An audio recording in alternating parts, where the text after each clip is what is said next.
நேத்ரா டிவியில் வணக்கம் நேத்ரா நிகழ்ச்சியோடாக இணைஞ்சிருக்கிறீங்க. இன்றைய வணக்கம் நேத்ரா நிகழ்ச்சி விளம்பர இடைவெளி தொடர்ந்து மீண்டும் உங்களை நாங்கள் சந்தித்திருக்கிறோம். அடுத்த கலந்துரையாடல் பகுதி, இந்த கலந்துரையாடல் பகுதியிலும் இந்தியாவிலிருந்து வருகை தந்திருக்கக்கூடிய ஒருவரோடு அதிதியோடு தான் நாங்கள் பேச போகிறோம். இந்தியாவிலிருந்து வருகை தந்திருக்கின்றார் உலக தமிழ் கலை பண்பாட்டு பேரவையினுடைய தலைவர், அதுபோன்று முன்னாள் பாடகர், அனைவருக்கும் அறிந்த ஒரு பாடகர் காயல் ஷேக் முகமது அவர்களுடைய புதல்வருமான கலாநிதி ரஷ்மி ரூமி அவர்கள் நம்மோடு இணைந்திருக்கின்றார்கள். வணக்கம். வணக்கம். வணக்கம். எப்படி இருக்கிறீங்க? ரொம்ப நல்லா இருக்கிறேன். நீங்கள் எப்படி இருக்கீங்க? நல்லா இருக்கீங்களா? பொதுவாக இலங்கைக்கான இன்னொரு விஜயமாக இருக்குது. இது மாணவர்கள் சம்பந்தமான ஒரு நிகழ்வுக்காக வருகை தந்திருக்கிறீங்க. அங்கே மாணவர்களுக்கான ஒரு ஊக்கப்படுத்தல் சான்றிதழ்கள் எல்லாம் வழங்கணும் அப்படின்ட்டு இந்த பயணம் எப்படி அமைய போகுது? முதல்ல எனக்கு நேத்ரா தொலைக்காட்சிக்கு என்னுடைய மனமார்ந்த நன்றியினை தெரிவித்துக் கொள்கின்றேன். ஏண்டா இந்த இலங்கையில் என்னை ஒரு செலிப்ரிட்டியாக வளர்த்து விட்டது இந்த நேத்ரா தொலைக்காட்சி தான். அதனால் முதல் கண் வணக்கத்தை நேத்ரா தொலைக்காட்சிக்கு நான் தெரிவித்துக் கொள்கின்றேன். அதாவது கிண்ணியா, அந்த கிண்ணியாவில் கிட்டத்தட்ட ஒரு 2000 ஸ்டூடெண்ட்ஸ், அந்த ஸ்டூடெண்ட்ஸ்க்கு ஒரு ஊக்கச் சான்றிதழ், அந்த மாணவர்களுக்கு ஒரு பாராட்டு விழா நம்ம பண்ணணும் அப்படின்னு சொல்லி அங்கே உள்ள சில நபர்கள் பாராட்டு விழா பண்ணுறாங்க. சபின்னு சொல்லி ஒரு நபர் பாராட்டு விழா பண்ணுறாரு. அதில் கிட்டத்தட்ட ஒரு 200 மாணவிகளுக்கு நம்ம உலகத்தமிழ் கலை பண்பாட்டு கூடத்தின் சார்பாக ஊக்கச் சான்றிதழ் வழங்கி அவங்கள ஊக்கப்படுத்துகிறோம். அந்த நிகழ்ச்சிக்காக வேண்டி தான் நான் இலங்கை பயணம் மேற்கொண்டிருக்கின்றேன்.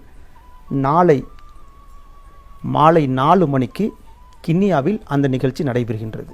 சரி, அந்த நிகழ்வுக்கு வாழ்த்துக்கள். அதே போன்று மாணவர்களுக்கான ஊக்கச் சான்றிதழ்களை வழங்குவதற்கு தயாராக இருக்கிறீங்க. அதாவது அவர்களை ஊக்கப்படுத்துகின்ற ஒரு சான்றிதழாக மாறப்போகின்றது. இதற்கிடையில் இந்த எத்தனையோ திட்டங்கள் இருந்தது தானே ஸ்டார்ட்டில், குறிப்பாக திரைப்படங்கள் எடுக்கணும், அது போன்று பல நாடுகளில் நிகழ்வுகள் எல்லாம் போயிட்டு வந்துறீங்க. இப்போ அடுத்த கட்ட நடவடிக்கைகள் எப்படி போகுது, குறிப்பாக இந்த திரை சம்பந்தமான பயணத்தில்? அதாவது நம்ம ஒரு சொன்னோம், அதாவது பாராட்டு விழான்னு சொல்லி ஒரு படம் பண்ணணும்னு சொல்லிட்டு இருந்தேன்ல. இப்போ அது பேர் மாறிச்சு. பேர் மாறி கிட்டத்தட்ட இலங்கை கலைஞர்களே கிட்டத்தட்ட ஒரு 7-8 பேர் அதில் நடிக்கிறாங்க. இலங்கை கலைஞர்கள், இந்தியா கலைஞர்கள். அந்த படம் விரைவில் ஷூட்டிங் ஸ்டார்ட் ஆகும். ஆமாம், அதாவது கனடாவிலேருந்து ஒரு நபர் ஹீரோவாக அந்த படத்தில் நடிக்கிறாரு. முக்கியமாக இந்தியாவுடைய முக்கிய செலிபிரிட்டி அவரும் அந்த படத்தில் ஒரு முக்கிய ரோலில் பண்ணுறாரு. முதல்ல சம்பாத்தியமே சகலம்னு ஒரு படம் பண்ணியிருந்தோம். இது அதே இதில் வரும் இந்த படம். அநேகமாக இன்னும் ஒரு 2 மாதத்தில் அந்த ஷூட்டிங் ஸ்டார்ட் ஆகும். மேக்சிமம் குற்றாலத்திலும் கொடைக்கானலிலும் அந்த ஷூட்டு போகிற மாதிரி இருக்குது. அது விரைவில் வரும். சரி, அந்த விரைவில் அந்த பயணம், அந்த ஷூட்டிங், அது திரைப்பட பேர் வச்சாச்சா? இன்னும் இல்லை. நாங்கள் ஒரு 4 பேர் நாங்கள் செலெக்ஷன் பண்ணி வச்சுருக்கிறோம். அந்த 4 பேரில் ஒரு பேரை நம்ம முதல்ல பாராட்டு விழா. ஆமாம், அது வச்சு இப்போ 4 பேரை வச்சுருக்கிறோம். ஆமாம், அதாவது இப்போ என்னென்னா குடைக்குள் விழா. அதாவது பார்த்திபன் சார் குடைக்குள் மலைன்னு ஒரு படம் பண்ணார் இல்லையா. இது நாங்கள் இப்போ குடைக்குள் விழா, அந்த குடையை மாதிரி போட்டு அந்த குடைக்குள்ள அந்த ஒரு விழா. ஆமாம், படம் நேம் வச்சிருக்கிறோம். அது டைட்டில் கூட மாறலாம். பின்னால் டைரக்டர் ஒரு முடிவு பண்ணுவார். அதுக்கேற்ற மாதிரி நாங்கள் அந்த பண்ணிக்கிறோம். சரி, இயக்குனர் யார்? இயக்குனர் மனோரமா ஆட்சி இருக்காங்கல்ல, அவங்கள டைரக்ட் செஞ்ச ஒரு இயக்குனர். அது நல்ல திறமையான இயக்குனர், அருண் பாலமணி. ஆமாம், அருண் பாலமணி தான் இந்த படத்தை இயக்க போகிறாரு. இது ஃபியூச்சர் ஃபிலிம். 2 மணி நேரமும் 20 நிமிஷமும் வருது. சரி, ஒரு திட்டத்தோடு அது ஷூட்டிங்கும் ஆரம்பிக்கப்பட வேண்டும். அடுத்ததில் அதெல்லாம் பேசலாம்.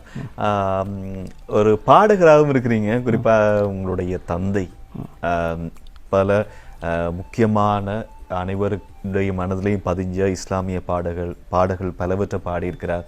அது மட்டுமில்லை, அவருடைய குரல் எப்பவுமே மனதை கவர்ந்ததாக இருக்கும்.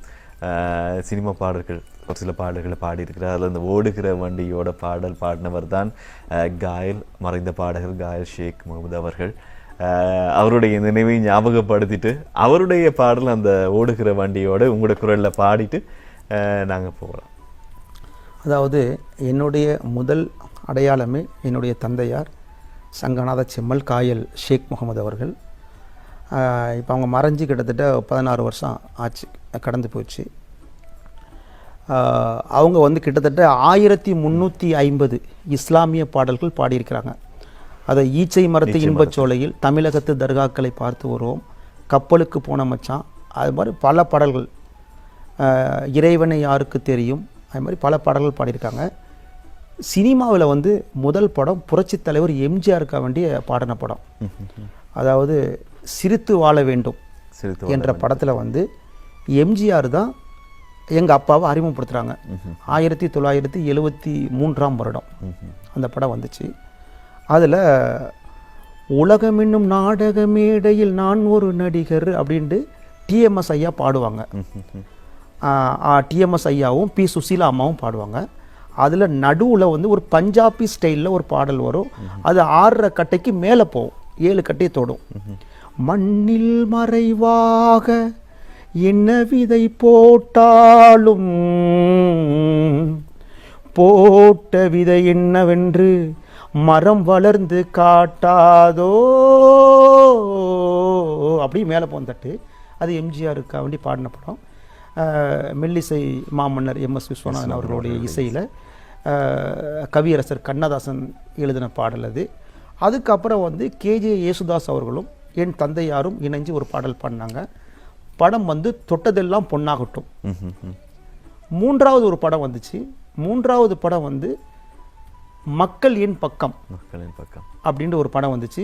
அது சத்யராஜ் படம் இல்லை, புரட்சி தலைவர் எம்ஜிஆருக்காக வேண்டிய எம்ஜிஆர் ஒரு படம் எடுத்தார் கட்சி ஆரம்பித்த பிறகு.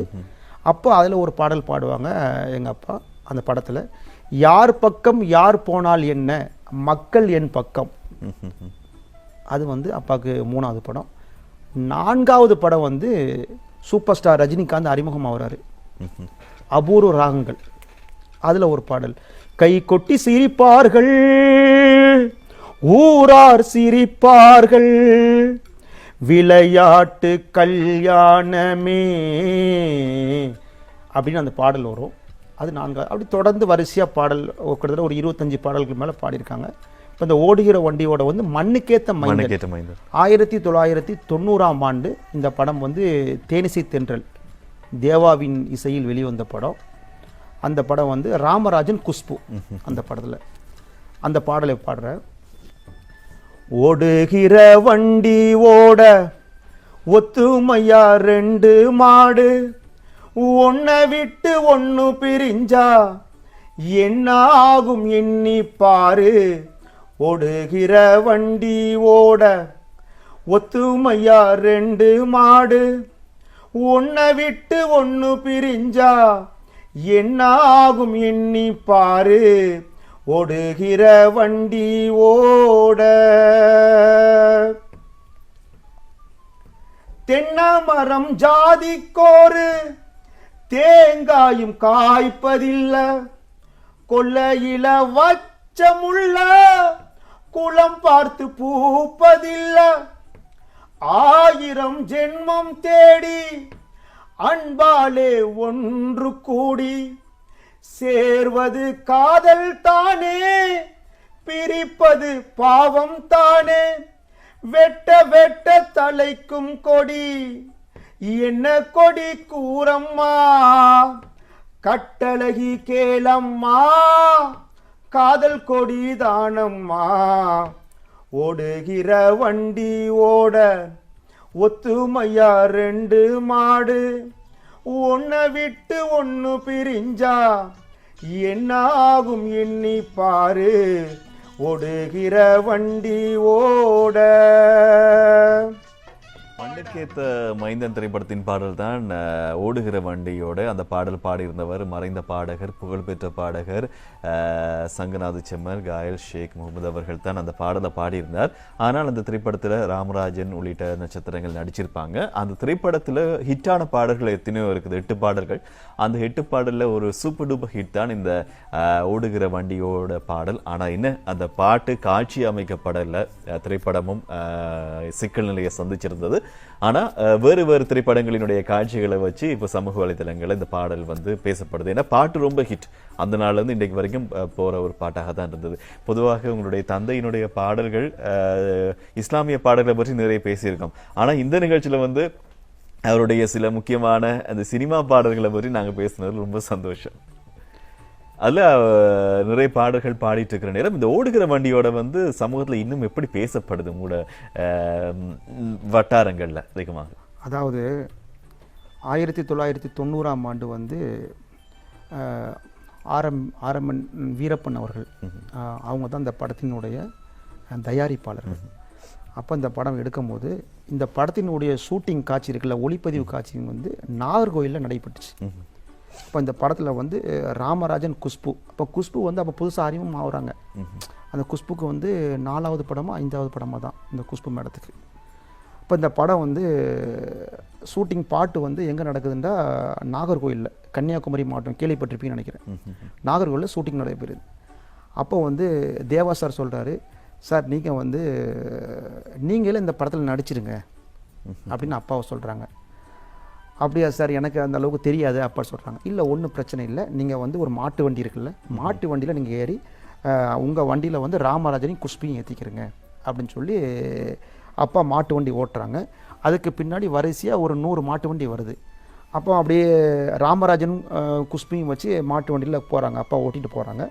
போகும்போது ராமராஜன் சொல்கிறாரு, அண்ணன் போர் அடிக்குது, ஒரு பாட்டை எடுத்து விடுங்கண்ணே அப்படின்ட்டு ராமராஜன் சொல்கிறாங்க. ராமராஜன் குஷ்பு மேடம் சொல்லும்போது அப்போ தான் அந்த பாடல் ஓடுகிற வண்டியோட பாடிக்கிட்டே போகிற மாதிரி அந்த காட்சி அமைக்கப்பட்டுச்சு. ஆனால் சந்தர்ப்ப சூழ்நிலையில் அந்த படம் வெளியே வரல. வெளியே வராத காரணத்தினால் அந்த பாடல் இன்னும் கிட்டத்தட்ட 35 ஆண்டுகள் ஆகுது. சமூக வலைதளங்களில் இன்னும் எத்தனையோ மில்லியன் போயிடுச்சு. வானொலி தொலைக்காட்சிகள் அதிகமாக பேசப்பட்ட வேறு வேறு படங்களோட காட்சிகளை வச்சு அந்த பாடல் பதிவேற்றப்பட்டு இருக்குது. ஏன்னா பாட்டு ஹிட் இருக்குது. இப்போ உங்களுடைய அடுத்தடுத்த திட்டங்கள், குறிப்பாக மக்கள், அந்த மாணவர்களுக்கெல்லாம் நிறைய உதவி செய்யணும் என்ற எண்ணத்தோடு ஊக்கத்தொகையில் தந்துட்டு இருக்கிறீங்க, ஊக்க சான்றிதழ்கள். ஆமாம். இப்போ அடுத்தது டிசம்பர் 7ஆம் தேதி இலங்கையில் பாரம்பரிய தமிழ் கலாச்சார நிகழ்ச்சிகளும் சிங்கள நிகழ்ச்சிகளும் இணைந்து ஒரு பெரிய நிகழ்ச்சி ஒன்று பண்ணுறோம். டிசம்பர் 7ஆம் தேதி அந்த நிகழ்ச்சிக்கு முக்கியமான இங்கே உள்ள அமைச்சர்கள்லாம் சந்திச்சிருக்கிறோம். அவங்கெல்லாம் கலந்து கொள்கிறாங்க. அது இல்லாமல் இந்தியாவிலிருந்து கிட்டத்தட்ட ஒரு 15 கலைஞர்கள் வர்றாங்க. அதாவது ஸ்கூல் மாணவர்கள், கல்லூரி மாணவர்கள், அது இல்லாமல் செலிபிரிட்டிகள், பாடகர்கள், இசையமைப்பாளர்கள் சொல்லி ஒரு 14-15 பேர் அந்த நிகழ்ச்சியில் கலந்து கொள்கிறாங்க. இது ஒரு மாபெரும் என்ன சொல்லுவாங்க, இப்போ ஒரு 8 மணி நேரம் அந்த நிகழ்ச்சி பண்ண போகிறோம். அந்த நிகழ்ச்சிக்கு இப்போ உறுதுணையாக இருக்க வேண்டிய யாரெல்லாம் இருக்கிறாங்கன்னு சொன்னால், ஹட்டனை சேர்ந்த பாடகர் சலீம், நீங்கள் கேள்விப்பட்டிருப்பீங்கன்னு நினைக்கிறேன். ஹட்டன் நிகழ்ச்சி அவர் நிறைய விஷயங்கள் பண்ணார். பாடகர் சலீமும் இந்த நிகழ்ச்சிக்கு உறுதுணையாக இருக்கிறாங்க. அப்புறம் கோகுல் நிரஞ்சன் அவரும் இந்த நிகழ்ச்சிக்கு உறுதுணையாக இருக்கிறாரு. ஏண்டா எது உண்மையாக தானே சொல்லணும் அவர். அப்புறம் பிரணீதா அவங்களும் இந்த நிகழ்ச்சிக்கு சப்போர்ட் பண்ணுறாங்க. அப்புறம் சாமிலா ஜெய்னுல் அவங்களும் இந்த நிகழ்ச்சிக்கு சப்போர்ட், சாமிலா ஜெய்னுல். அப்புறம் சாபீர், அது போன்ற தினேஷ் போன்ற முக்கிய நபர்கள். அப்புறம் இர்ஷாத். கலை நிகழ்ச்சிகள் ஏதாவது இடம்பெறும் போது, நல்லதான ஒரு விஷயங்கள் வரும்போது, ஒரு ஊடகவியலாளராக எங்களுடைய பங்களிப்பு நாங்கள் ஆதரவு தருவோம். வாழ்த்துக்களை தெரிவித்துக் கொள்கிறோம். இப்போ ஓடுகிற வண்டியோடலாம் பாடியாச்சு. இறுதியாக நிகழ்ச்சி நிறைவு செய்யறதுக்கான நேரம் வந்தாச்சு. நன்றி இன்றைய நிகழ்ச்சியில மோடு இணைந்து கொண்டதற்கு. ஒரு முக்கியமான ஆளுக்கு நான் நன்றி சொல்லிக்கிறேன். அதாவது இந்த இலங்கையில் என்னை முதல்ல அறிமுகப்படுத்தினவங்க டாக்டர் அபு பைதா மஹஜூத் அவருக்கும், ரூபா வாகினியின் முன்னாள் டைரக்டர் மரியாதைக்குரிய யாக்குபாஜி, இந்த 2 நபர்களுக்கும் இந்த தருணத்தில் எனது நன்றியை தெரிவித்துக் கொள்கின்றேன். தொடர்ந்து நம்ம உலகத்தமிழ் கலை பண்பாட்டு கலைக்கூடம் சார்பாக நிறைய விஷயங்கள் செய்யணும். பாரம்பரிய கலைகளை உலகம் முழுவதும் நம்ம செஞ்சுட்டு வர்றோம். இப்போ இலங்கையில் செய்கிறோம், தொடர்ந்து செய்யணும். அதான் எங்களுடைய வேண்டுகோள், எங்களுடைய ஆசைகள். நன்றி, வணக்கம். நன்றி. இணைந்து கொண்டதற்கு இன்றைய நாளில் எமது வணக்கம் மித்ரா நிகழ்ச்சியினுடைய 3வது கலந்துரையாடல் பகுதியிலே இணைந்திருந்தார் உலக தமிழ் கலை பண்பாட்டு கூடத்தினுடைய தலைவர், சர்வதேச தலைவர் டாக்டர் ரஷ்மி ரூமி அவர்களுக்கு நன்றியை தெரிவித்துக் கொள்கின்றோம். இன்றும் காலை வேளையிலிருந்து சிறப்பான நிகழ்ச்சிகளை தந்திருந்தோம். குறிப்பாக பத்திரிகை கண்ணோட்டம், அதே போன்று 3 சிறப்பான கலந்துரையாடல் பகுதிகளோடு வணக்கம் மித்ரா உங்களோடு பயணித்திருக்கும் நிகழ்ச்சியினுடைய தயாரிப்பாளர் கோணேஸ்வரன், அதே நேரம் எங்களுடைய கேமரா தொழில்நுட்ப சகோதரர்கள் மற்றும் தொகுப்பாளர் பிரணீதா, அனைவருக்கும் நன்றியை கூறி விடைபெறலாம். தொடர்ச்சியாக நேத்ரா டிவியோடு இணைந்திருங்கள்.